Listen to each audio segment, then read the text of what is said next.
Josh Jacobs.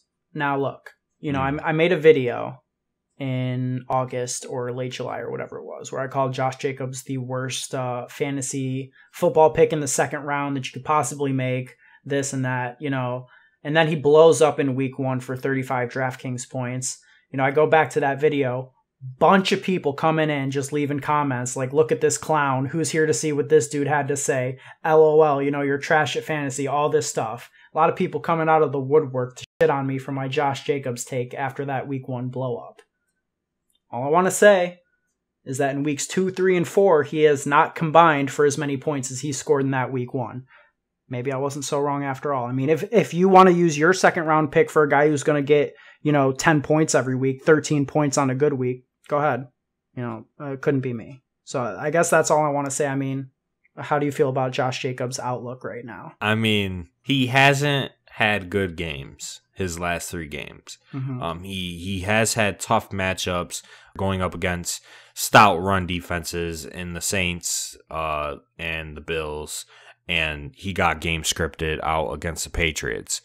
But as a second round pick, he is getting no less than 18 touches a game. He has 3 receptions or more in every single matchup, which was one of the biggest reasons why you were fading him in that video that you put out, is you thought he wasn't going to have a receiving role. Turns out he's already at 50% of what he caught last year through 4 games, and he's on pace to have about 50 to 55 catches on the season, which will automatically put him into the top 12 running backs. I mean, he's the running back 8 right now, even with these 3 bad matchups, and I think Josh Jacobs is a good running back. He's going to get fed and touches and opportunity over everything. Give me Josh Jacobs. Saying he was the worst pick in the second round, just bad take. It's clear cut that he's going to finish as an RB1 this year just due to the injuries, but I feel like even without the injuries, he would have been an RB1 either way. Well, I'm going to just say 2 things to that. 1, I saw Theo Riddick take some snaps today.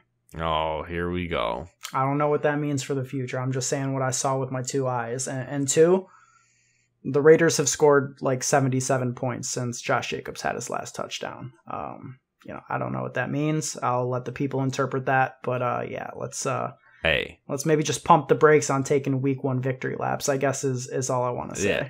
I mean, any week victory laps are kind of annoying, but Josh Jacobs is top 3 in terms of running back touches. So the volume is there, and his fantasy outlook, if he continues to get this volume, is incredibly high in my opinion. So fading him was a mistake. Is it too petty to go back on that YouTube video and start replying to all the people who came No, because I still think you're wrong, because your main point in that video was he wasn't going to have a receiving role because of Rashard Booker and Theo Riddick, but he does have a receiving role, and he's not coming off the field for like 50% of the third down. So I think they're still right on that video in the comments.